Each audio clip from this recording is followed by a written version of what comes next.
everybody, it's Liz and it is time for another video. This week we are not going to do a haul video, but I am going to talk to you a little bit about some top tips for starting reselling, or not even that, but like things to do and look out for like when you're out and about. I do have some things I am going to show you at the end. I mentioned a few videos ago about a couple of miniature portraits that I found at Goodwill at a crazy low price that are worth a lot that I wanted to share. And I also have a little show and tell for part of this convo. So stay tuned. Let's go through some things. So first thing I want to talk about is when to go. I know that people think that like there's a special magical time and that if you go first thing in the morning to certain places, you're going to do better or whatever. I have found that this is very much about luck and consistency and not so much about going at a specific time. I was trying to go first thing in the morning for a lot of, well, I can't say years, but a lot of months. I would get out and try to be the first one there in the line, you know, etc. We don't have a bins store near us. We just have regular Goodwills and regular thrift stores. And, you know, I was with that group, you know, the rush where people would run in and go to try to find things first and grab them before everybody else. Yes, I found some good things that way. However, what I've found as time has gone on is that I've also found some pretty darn amazing things just going in the middle of the day or even later in the day. It's very much about time, like luck and timing, you know, that when they've put out the new carts, who happens to be in the store at the time? Like, are people just shopping for themselves or are there other resellers there? Who's donated what when? You know, it's really just a matter of what happens to be there when you're there. My big haul that I talked about the other night, or last 2 weeks ago, maybe, I actually went out, I believe it was like 6 o'clock on a Saturday night. Now, our stores used to only be open until 6, and they are now all open until 8, which is fantastic, because at 6 they're still restocking. So I had found the 2 Peggy Carr platters, and the that amazing Asian sculpture. It's worth a lot of money. I found those all after 6 o'clock or around 6 o'clock on a Saturday night. So it doesn't really matter. I would say be consistent. That is what matters. If you're going out, you know, a couple times a week or 3 times a week or whatever it is, whatever your schedule is, just get out there, rotate things around, go to different places, find what works for you. But, you know, it's not always going to be a major hit. Sometimes you'll find stuff, sometimes you won't. But anyway, just mix it up a little bit and just know that it really doesn't matter. Like if you can't get there first thing in the morning, you're not at a massive disadvantage. Okay, so that is tip number 1. Tip number 2, don't just go in and make a quick run around the store and head out. You need to kind of take a little time because, like I've said, a lot of the things that I find are hidden under things. We'll talk about that a little bit later. Or things that just come out on the shelves or whatever. But sometimes you'll miss things on your first look. So what I like to do is I like to go in and kind of just go through. I mean, sometimes it's a little busy and you just kind of want to get a general idea. I mean, there's certain things I'm looking for. For example, there's, well, Peggy Carr stuff. I like certain pottery pieces, certain glass pieces, certain vases. I found a lot of really, really cool stuff. Just, you know, signed pieces, art, et cetera, et cetera. So there's just things that are going to jump at me that I'm going to see like immediately, and I'm going to put those in my cart. But then like going back through and really being methodical and looking under things and over things and through things and looking things up and just being more methodical. And then I've often found when I go back, if they're restocking, there's new things on the shelves, et cetera, et cetera. Couple notes about restocking. I have little notes here. I live in the DC metro area. So in Virginia, when they're restocking, they actually let you look through the carts. In fact, they've started this thing just fairly recently where they roll out these giant racks that have 1, 2, 3, 4, 5, 6, 9 different bins on a rack, and they'll put out like 2 of them next to each other, right? In some of the stores. The smaller stores, they'll only have 1. But they encourage you to go look through the things, which is cool. It's also a little chaotic sometimes, but I've found some cool stuff doing that. In Maryland, which is also in the DC metro area, they have a different policy, at least at the places I've been. The carts have big signs that say, please do not remove anything from these carts. So their process, they roll things out, and then they have to put the things out, and they're small carts. They don't have the big carts yet in Maryland. And they put things out, but what they told me was that they use the same carts when they're pulling things from the shelves. And so if people take things from the carts, it confuses them. I did happen to find, that big deer that I had, which sold, by the way, the big giant deer thing was actually on a cart in Maryland. And I tracked down a worker there, and I asked if I could see that. And she's like, oh, thank you so much for stopping me. She's like, people don't do that. They just take things off the cart, and it really messes us up. She's like, thank you so much for coming and pulling me aside. And of course, we'll let you take a look at it, right? So I was able to do that and get that. And I think I paid $7.99, and that within 2 weeks sold for $59.99. And I know that's a tangent. But anyway, I just wanted to let you know that, like, the restocking thing, be conscious of what the policy is in the stores in your area, and what you can and cannot do, and be respectful of that. Certainly don't get in the way of the people that are trying to do their jobs at the stores and restock the shelves. And you can ask them, what is your policy here? Can I look through the carts? Do you mind? And just be respectful. It goes a long way, because they'll go out of their way to help you out as well. Okay, that was tip number 2. Tip number 3, what to look for. And that one, really hard to answer. So I am generally looking for things marked well below their value. So where I can make at least $10, hopefully more, after fees, etc. Now you may have a niche. You may be like really good at comic books, for example, or books, or whatever the thing is, right? Those are not things I know anything about.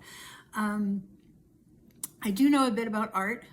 I did a lot of art stuff when I was younger, et cetera, et cetera. So, and I'm a really like a visual aesthetic person. So I like things that are fun and unique, and I don't know, something that I can't make myself. I know that sounds really terrible, but like I admire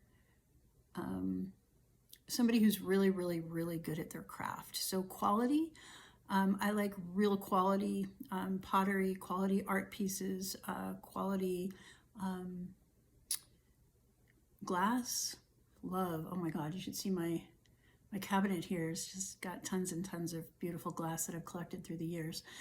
Anywho, I'm going off on a tangent again. I'm so sorry. Okay, so look for what you know. Look for what you love. Look for things that have value. Another thing that I know pretty well is I used to have a tie-dye business. I used to teach kids how to do tie-dye. Had this whole pattern thing. So anyway, I really gravitate toward beautiful tie-dye, well-made tie-dye stuff. So I'll always pick them up if I find them. The good ones that are handmade individually, not necessarily the mass-produced ones, although I do have a mass-produced one in my shop right now. Anyhow, things that you don't know, if you're intrigued by it, you want to do some research and learn. So, find things that you're interested in, excited about. And, you may be a generalist. Like right now, I'm kind of sort of a generalist. I'm learning. I'm trying to find the things that really draw me. You may choose to niche down, and sometimes that's better. Like if you have a specific thing, like, I don't know, Japanese figurines or, whatever, just a thing, a mid-century modern design. If you have a thing that's your thing, you can become an expert in a very small thing. It makes it easier to source things if you're only looking in a specific niche, and it makes it's easier for you to sell things because people know that you're the expert in that thing, right? So think about that as far as what you're looking for. So anyway, like I said, if you find something outside of what you know and you're really attracted to it, then do some research and expand your knowledge base, right? So then you'll know next time you see it. You'll know what it is. Okay, which brings me to number 4, looking things up in the store before you buy them. I still make this mistake. And I've been doing this, I don't know, year and a half? I don't know, year? I really don't know. I've been actually like picking things up at stores probably at least a year and a half at this point. Anywho, no matter how cool you think something is, if nobody wants to buy it, you're not going to be able to sell it. So I also learned that the hard way, and I'm still learning that the hard way. I have a garage full of things that may or may not sell. So I'm going to attempt to list some of them and probably end up redonating or having a yard sale to get rid of the rest. But anywho, so obviously if you know what something is, that's great. Let's see, I said here, so when I started, I didn't know how to use Google Lens. I would post things to the Facebook identification groups and ask a lot of questions, and people would Google Lens things and send me back the picture. It was my old phone. My phone didn't allow me to download apps that had certain space requirements or whatever. But anywho, I have a new phone, or I got a new phone a year or so ago, and I was able to download Google Lens, and that has been so helpful. And the way that works is you just snap a picture of something, and then you can search. Like you hit the little lens button and it searches your picture. It like kind of does that facial recognition thing, but on your object, and it matches it with the entire database of the internet, and it comes back with all the things that look like that thing. And it will help you identify pieces. So it will tell you, I mean, it doesn't always find a match, but if it does find a match, it may tell you the maker, it may tell you the model, it may tell you, it'll show you pictures of all the other ones that people have listed that you can then take a look at, and across all the different platforms, et cetera, et cetera. Let's see. So a lot of times if you find something really cool, you can Google Lens it and it'll tell you what it is. It will also solve, let me just not get ahead of myself. Yeah, okay, number 2, right. It will also help you to see if it's part of something else. As an example, I once found a Fitz and Floyd pumpkin soup bowl, and it had the pumpkin bottom and it had the pumpkin top, I think this one had a top. And I just thought it was the coolest thing. And I'm like, oh my gosh, Fitz and Floyd, how awesome. And I didn't look it up in the store. And I got home and I looked it up, and it turns out it's a 3-piece thing. There was an underplate and then the pumpkin bowl. Now I was able to sell the bowl anyway, but it would have sold for a lot more if it had the underplate. And had I actually looked it up in the store and been like, oh, there's 3 pieces to this, I might have been able to look in the shelves to see if I could find that other piece.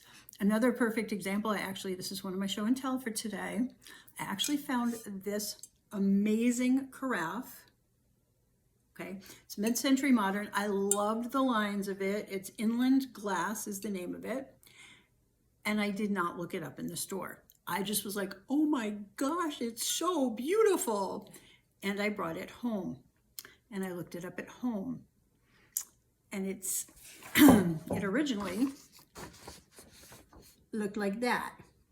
So it's missing that really, really cool stopper, and it was missing that base. And by the time I went back to the store to look, I couldn't find either of those pieces. Now, it's very possible neither of those pieces were ever there, but I probably would have reconsidered picking it up, although it is really cool. I don't remember what I paid for it. It was not more than $5. They are selling even without the top and the base for $19.99, $18.99, $19.99. The ones with the bottom and the top are selling for like $65. So, I mean, it's a mistake, right? So if you have the ability to look things up in the store, that can save you from that kind of mistake, okay? Let's see. I just want to read my thing here. Okay, so then the how to do that. So once you know what's, I'm going to back up a little bit. We talked about looking for the what it is, right? So once you know what it is, you can look up the value of the thing. So obviously everything has a price. What you're looking for is a differential, a large differential between what the price is that you can get it for and then what they actually sell for, what the demand is, right? So when you search on eBay, so now you know what it is. Like, for example, inland glass, because it says inland glass on it, but if it didn't, I could have looked it up and it said inland glass carafe. And you plug into eBay inland glass carafe, and it will return all of the different inland glass carafes that people are selling. It'll tell you how many are being sold, which is great. Make a note of that. And it'll show you the price that people are selling them for. But don't stop there, because anybody can sell anything at any price. You can just make up a number, right? That doesn't matter. What matters is what people will actually pay for the thing. So you want to look at the sold, okay? Sold comps. If you watch other reseller videos, I'm sure that you've heard this many, many, many times, right? So you want to look at the comps. The sold comps. So once you get into your inland glass carafes, you can toggle over to sold. And it depends on if you're on a computer or on an app or whatever, where that actually is located. Excuse me, but you want to click on the sold listings, and that will return all of the inland glass coffee carafes that have sold in the past 90 days, okay? And then you can sort. You can use the sort feature to sort from most expensive to least expensive, or however you want to look at them, and you can just scroll through them. But it also tells you the number that sold. So if, say, I found 46 inland glass carafes, and there were 46 sold in the past 90 days, that would tell me that that has a 100% sell-through rate in 90 days. So if I buy one, I am likely to be able to sell it within 90 days at the price. And then you also get to see the price that people are, what they actually sold for. So if I price it properly, that's important too. You buy it, you price it properly, it should sell within that time frame. Now, if you see that you have 46 listed and 4 sold, that's a very low sell-through rate. That's less than 10%, right? So there's only a 10% chance that within, I think I'm doing that right, I could be wrong, but a 10% chance that within 90 days that thing's going to sell. And so that means you're going to sit on that for a much longer period of time before the right person is going to come along and want that thing, okay? Sometimes you'll see a sell-through rate that's higher. So you'll search and you'll see there's 4 listed, and you go and you look at your solds and you see, oh my gosh, there's 40 sold. Well, what does that tell you? That tells you that's got an amazing sell-through rate. That's really high in demand. And so I have a thing, and there's a really good chance that's going to sell really fast, at whatever, if I choose the right price. So anyway, that would be a pickup if it's got a really high sell-through rate. So that's also something I neglect to look at. And it's something that many beginner resellers don't pay enough attention to, because we get so excited by the bright, shiny things. And oh my gosh, to me, this was the coolest thing I've ever seen. Look at this shape. I said that already. Anyway, look at this shape, right? So it's the coolest thing. But if you find that thing and nobody's buying that thing, there's not really a lot of point of putting some money into a thing that you're not going to keep. If you love it and you're going to keep it, then by all means buy the thing, right? But if you're trying to resell, then you don't want to do that. Okay, so next let's see, yes, next, I think we're up to number 5 on the top tips here. You want to put things in your cart when you see them and then go look them up. I like to find a quiet place in the store to just kind of go through my little phone listing, looking things up, research, and then, you know, checking out the sell-through rates and the prices and all of that, and then making a decision as to whether I want to buy it or not. And then you can go put it back. There have been way too many times where I've been sitting there in front of the shelf with my phone, nice quiet little shelf, and I'm looking something up and somebody just reaches in front, grabs it and puts it in their cart. And it's like, okay, we'll learn that one the hard way. So if you see something that you want to learn more about, you want to pick it up and claim it, put it in your cart, put it in your little basket, however you're gathering things in the store that day, but hold on to it and then take it somewhere else quiet and look it up. And you can always put it back, right? But it's better than standing there and just, you know, standing there in your phone and having somebody just reach up and grab it, and, you know, out from under you. So that is another tip. Tip number 6, I've said this, I think, on every single video I've done so far, but look everywhere, top shelf, bottom shelf, under things, in boxes. It's literally the most important thing, and why I think I find so many cool things that other people have missed. One of the Walt Glass bowls, he's a ceramic artist in Texas, passed away in 2016. But anyway, I ended up selling the piece, but it was literally in a back corner of a shelf, and it almost looked like somebody was trying to hide it there. I just have all these memories of things that I've found from lifting things up. I told you last week, 2 weeks ago, the Peggy Car plates, literally bottom shelf underneath, like stuff, all kinds of stuff. The lucite flowers that I showed you last week, acrylic / lucite / resin flowers, were just mashed. Like they were flattened, they were filthy, they were underneath a whole bunch of stuff. Anyway, I could go on, but you get the picture. You want to look everywhere, and you know, you're more likely to find things in places where other people didn't see them. Okay, so that's my tip number 6. Tip number 7, pay attention to prices. And I think I'm just doing 7 tips right now. I've got other tips, but I think we're going to stop after 7 and talk about my little miniatures because we're running short on time. So tip number 7, pay attention to the prices, okay? Near me in the past year alone, prices have been creeping up, probably where you are as well. While something may be super cute and awesome, if it's selling for $5.99 and you do your research and you see that they're selling for like $10.99, probably not really worth your time, because I mean, it's going to take you time to take it home and clean it and take pictures of it and get it listed, right? I mean, that time is valuable. The time to ship it, all the things, right? And then eBay or wherever you're selling through is going to take some sort of a commission on the sale. So it's probably not worth your time for maybe $1, $1.50 in profit, right? But if that same thing, instead of selling at $5.99, is marked down to 99 cents or 74 cents or 49 cents, I mean, I see this all the time.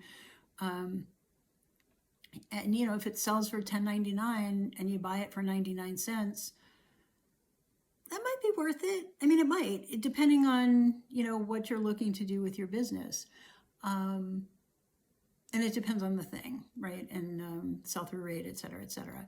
But definitely pay attention to the price. There have been many times where, you know, you kind of get, I don't know what the word is, but excited, pulled in. There's a word I'm looking for that I can't think of right now. But, you know, you really get excited about something, and then it's like, oh, shoot. Since I'm not going to keep that for myself, that's probably not the right, I can't, right? So that is my 7th top tip for starting reselling, new resellers, etc. Now, with 6 minutes left to go, or not even, I want to share with you the miniatures that I told you about. I think in my first video, second video, sometime way back when. This was at Goodwill. I don't remember the exact price, so I'm going to make something up right now because I really don't remember. But they were either 99 cents or $1.99 or maybe $2.99, but I don't think they were that much. In the art section, and they were just sitting there. I'm going to show you these. You're going to, if you know anything about historical portrait miniatures, gosh, these are reflective, it's crazy. This is Lord Horatio Nelson, who was one of the best commander of the British naval fleet. I'm not exactly 100% sure, but he was, let's see, Admiral Lord Horatio Nelson, and he was a Navy commander, I think, in 2 different wars. I am not a history person. I've just looked stuff up online. But anyway, there were 2 of them. And this is a woman that has yet not been identified, but you can tell that the artist is the same. The frames are the same. The scrimshaw in the ivory is the same. So these frames are ivory. You are not allowed to sell ivory on eBay. The people that are selling it are just saying in natural frames. These are fantastic. The recent sold comps I've seen, specifically for Lord Horatio Nelson, are around $175. But that's for one of them. I have 2 of them. They're still in the original frame here. It's not English. It actually looks like Latin or German. I'm not really sure. The other one, the back of it, the back of it looks like it's been cut. But I talked to an antique dealer when I was on travel recently, and I had gone into his shop just to look around, and he had one.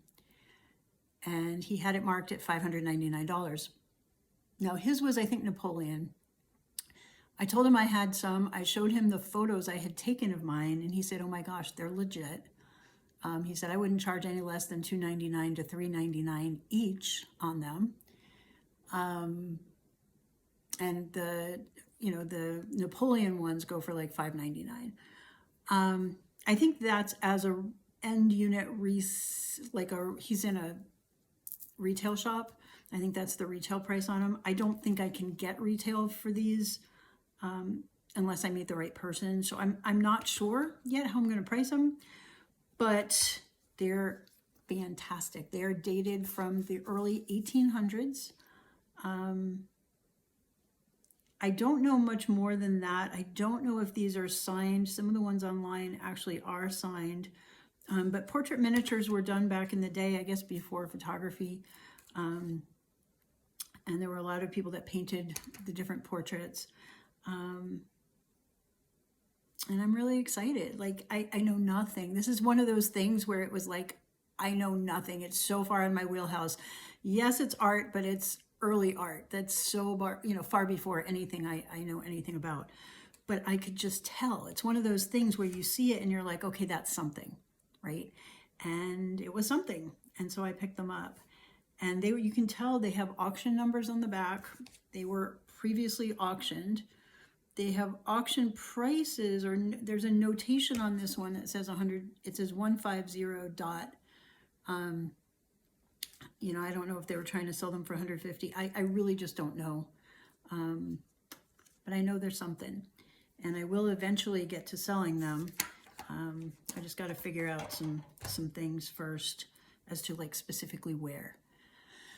All right, so that is going to be my video for today. I do want to end with one other thing. I forgot to say, please subscribe and like and share and all the things. It's really weird. My first 3 videos had a lot of views, and then my last 3 videos have not had many. And I heard that when somebody starts on TikTok, they show the video to 300 people to start with and see what the response is, and then they base the future views on that, like the algorithm. I don't know if this is something like that, where the first 3, they just showed them to a whole bunch of random people, and now they stopped doing that. I'm not really sure. But anyway, please like, subscribe, share, all the things that will help me to grow this channel. And number 2, I do want to mention, I started moving a couple things over to a platform called Knickknacks, like little knickknacks, but spelled Niknax. If you follow or have heard of Jocelyn, the Crazy Lamp Lady, she has started a marketplace on a platform called District. And the Knickknacks marketplace, she's actually getting a small commission from each of the sales. And I know for me, I have learned so much from her over the past year and a half or 2 years. I don't even know how long it's been, that I wanted to be able to support her in a small way. And also, I think that having a curated community of people that all kind of love the same thing is a lot more helpful than just being out in eBay where you're, a small little fish in a really big pond. I'm still going to list on eBay because, like I said before, I'm a generalist. I have a ton of stuff that isn't really appropriate to sell on Knickknacks. They are looking for vintage things and unique things, and things like the glass and the pottery and some of the same things that I like. But I also have clothing and other random things that probably wouldn't really be appropriate to sell there. So right now I moved 3 things from eBay over to Knickknacks. I am probably going to start listing a few select things just on Knickknacks. I'm only going to do one or the other. I'm not going to put something in 2 places because I think that would completely freak me out, because what if somebody wants 2 and they go to both places and try to get them both at the same time? I don't know. That would freak me out, because then I'd have to tell somebody, sorry, no. So I'm only going to put one thing, each thing in one place. Okay. I don't mean to ramble on, but anyway, knickknacks.net, Niknax.net. I am still Liz Art Finds, as I am across all of the other platforms. And we are past 30 minutes. I am done for today. I will see you next week, and I will have a haul next week for sure, because I'm going to go out this week and do some things. All right, we'll see you next week. Have a great one. Bye.